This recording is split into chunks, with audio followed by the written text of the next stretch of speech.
അതെന്റെ മോൻ തന്നെ. അപ്പം കണ്ടോ അത് ശരി, ആരാ സ്മാർട്ട്? എന്റെ മോൻ സ്മാർട്ടാ, അതാ കൂടെ വന്നത് ഭാര്യയായിട്ട്. അതിന് നമ്മൾ വിട്ടുകൊടുക്കൂല.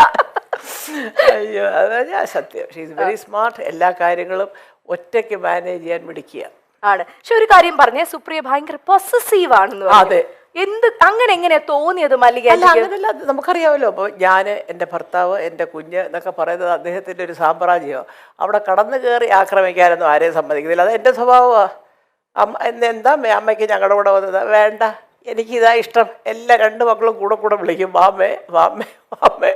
ഞാൻ പറയടാ, രാവിലെയൊക്കെ രാത്രിയിലൊക്കെ നിങ്ങൾ ബർഗറും കുന്തവും കുടച്ചൊക്കെ വാങ്ങിച്ച് തിന്നുമ്പോൾ 2 ദോശ ഇട്ട് തരുമോ അത് ഞാൻ ചോദിക്കാൻ നിൽക്കണ്ടേ? വേണ്ട, ഞാൻ എൻ്റെ ജോലിക്കാരും ഒക്കെ ആയിട്ട് എല്ലാവരും എനിക്കും ഉണ്ട് അതിൻ്റെ സെറ്റപ്പുകളൊക്കെ. അതാണ് സന്തോഷം. നിങ്ങൾക്ക് എപ്പോൾ അമ്മ ഉണ്ടാക്കുന്ന ആഹാരമാണോ അപ്പോൾ ഇങ്ങോട്ട് പോര്. ഒരിക്കലും ചെന്ന് നിൽക്കില്ലേ മല്ലികാന്റി അവരുടെ അടുത്ത്? ഇതുവരെ പോയി അങ്ങനെ നിന്നിട്ടില്ല. പക്ഷെ കാലത്തോട്ട് വൈകിട്ട് വരെ ഇരിക്കും, സിനിമയൊക്കെ കാണും. തിരിച്ചു രാത്രി നേരം വെളുത്ത് എഴുന്നേൽക്കുമ്പോൾ നമുക്ക് നമ്മുടെ വീട് തന്നെ സ്വർഗം. അടിപൊളി അടിപൊളി. അപ്പൊ നെക്സ്റ്റ് പിക്ചർ നമുക്ക് നോക്കാം. 3 പേരായിട്ടുണ്ട്. പൂർണിമ. അയ്യോ, പൂർണിമ ഈ ക്ഷീണിക്കുന്ന മുഴുവനും ഈ ജോലിയാണ് കേട്ടോ. കുറെ നേരം അറിയാമല്ലോ, ഒരു മുട്ടിക്കൊണ്ട് അതിന്റെ പുറകെ.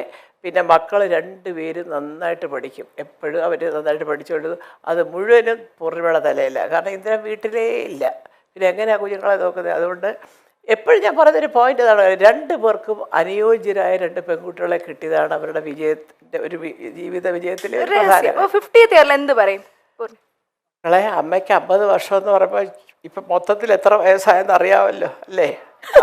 അപ്പം അതുകൊണ്ട് ഇതുപോലൊക്കെ സ്നേഹത്തോടും അതിലൊക്കെ ജീവിച്ചു പോവുക. അപ്പോഴേ ജനം പറയുള്ളൂ അമ്മയുടെ സ്വപ്നങ്ങൾ സഫലമായി. ഓക്കെ, എന്നാൽ ഒരു ചെറിയൊരു ചോദ്യം, വേറൊന്നുമല്ല, നമ്മുടെ ഓഡിയൻസിന്റെ ഇടയിൽ നിന്ന് വന്നതാണ്. ചെറുതായിട്ടെങ്കിലും ഒരു അമ്മായിയമ്മ മരുമകൾ പോരുണ്ടെങ്കിൽ ആ പോരെടുക്കുന്ന ആരുടെടുത്തായിരിക്കും? സുപ്രിയ. എനിക്കത് ഇഷ്ടമേ അല്ല. ഞാൻ എന്നെ കിട്ടത്തില്ല പോരിന്. ഞാൻ ഇവരുടെ കൂടെ താമസിക്കത്തില്ലല്ലോ. പിന്നെ പോരെടുക്കാൻ പിന്നെ എങ്ങനെ പോരെടുക്കുന്നത്? ഞാൻ നിൽക്കത്തില്ല. ഞാൻ വേറെ അത് പറയാൻ മക്കൾക്ക് വലിയ പരാതിയാ കൂടെ ചിന്തിക്കാതെ. അതല്ല, അതുകൊണ്ടാണ് ഈ സ്നേഹം. നമ്മൾ കൂടെ കിടന്ന് വരവയാ തീർന്ന കാര്യം അതോടുകൂടി തീർന്നു. അല്ല, എന്നാൽ ഒരു ഇച്ചിരി മല്ലികാന്റിക്ക് ഇവളെ ഒന്ന് സൂക്ഷിക്കുന്നതാണ് നല്ലതെന്ന് തോന്നിയത് ഇവരിൽ ആരെയാണ്? അങ്ങനെ അതങ്ങനെ ചിന്തിച്ചിട്ടില്ല. എനിക്ക് ചിന്തിച്ച് നോക്കാം അടുത്ത ഇന്റർവ്യൂവിൽ വരുമ്പോ. ഇതുവരെ അവരെ കൊണ്ട് എനിക്ക് യാതൊരു ഇതുമില്ല. ഞാനിവിടെ വന്നതെന്ന് പറഞ്ഞാൽ ഉടനെ അവരെയൊക്കെ വിളിക്കുകയും ഭക്ഷണം വരെ ഉണ്ടാക്കി കൊടുക്കുക. അമ്മയ്ക്ക് ഇവിടെ കുറച്ച് ചിക്കൻ ഉണ്ടാക്കി അതിപ്പോൾ അങ്ങോട്ട് ഇതൊക്കെ അതറിയാം. ഞാൻ അവിടെ പോയി കഴിക്കുകയില്ല, അത് 2 പേർക്കും അറിയാം.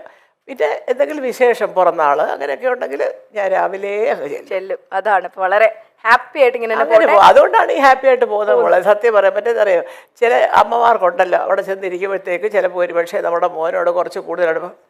ഞാനിവിടെ ഇരുന്നിട്ട് അവൾക്ക് മൈൻഡില്ല, എൻ്റെ മോനെ വിളിച്ചോട്ട് അങ്ങ് പോയി എന്നൊക്കെ ചിന്തിക്കുന്നവരോട്ട്.